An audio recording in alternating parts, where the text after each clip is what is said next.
Oke, salam sejahtera untuk kita semua. Di video ini kita akan memperdalam sedikit mengenai sifat kimia, beberapa contohnya ya. Oke, kita mulai dari yang namanya kereaktifan. Ya, kereaktifan. Oke, kereaktifan itu menggambarkan mudah atau sukarnya suatu materi berubah menjadi materi yang lain. Ya, misalnya di sini ada logam Na yang direaksikan dengan air. Nah, logam Na itu sangat reaktif sekali bila direaksikan dengan air, sehingga akan menghasilkan materi lain yaitu NaOH, larutan NaOH ya, larutan NaOH dan gas H2.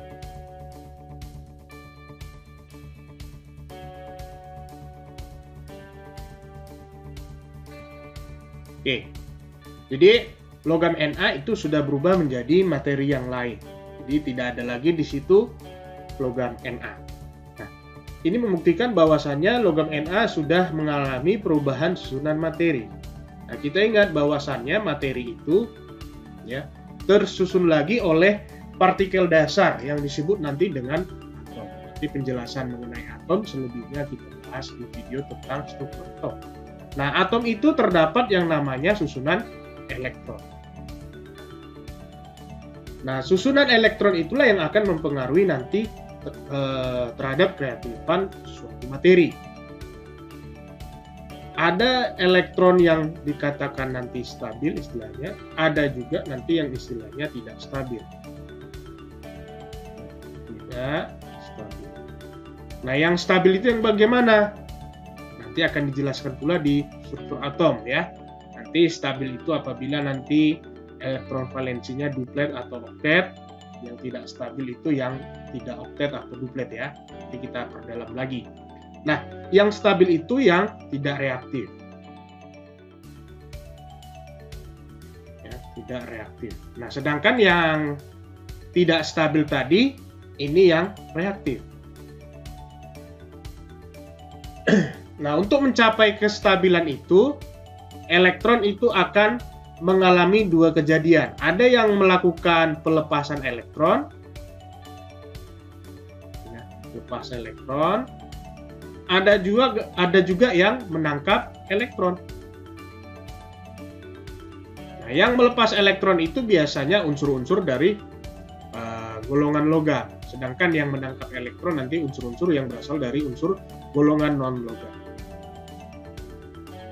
Nah, unsur-unsur yang tidak stabil itu ketika dia mengalami pelepasan atau menangkap elektron, dia akan stabil. Ya. Oke, berikutnya ada yang namanya pembakaran.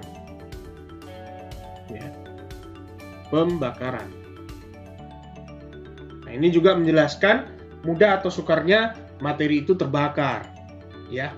Intinya nanti terjadi perubahan dari suatu materi ke materi lain, makanya dia tergolong sifat kimia. Ya. Nah, biasanya materi yang mudah terbakar itu pada umumnya mengandung unsur karbon, ya, C atau karbon. Jadi yang mudah terbakar itu biasanya yang mengandung unsur karbon.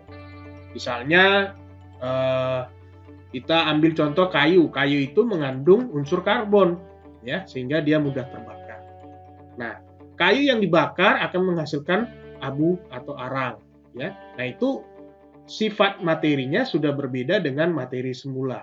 Begitu juga misalnya bensin, kemudian misalnya lagi LPG, ya, dan seterusnya. Nah, nanti kita akan bahas lagi sifat kimia yang berikutnya, yaitu tentang korosi dan tentang pembusukan. Tentunya ini kita bagi dua ya videonya supaya tidak terlalu panjang di part kedua ya. Jadi untuk video kali ini sampai di sini dulu ya. Terima kasih telah menonton video ini. Sampai jumpa di video-video berikutnya.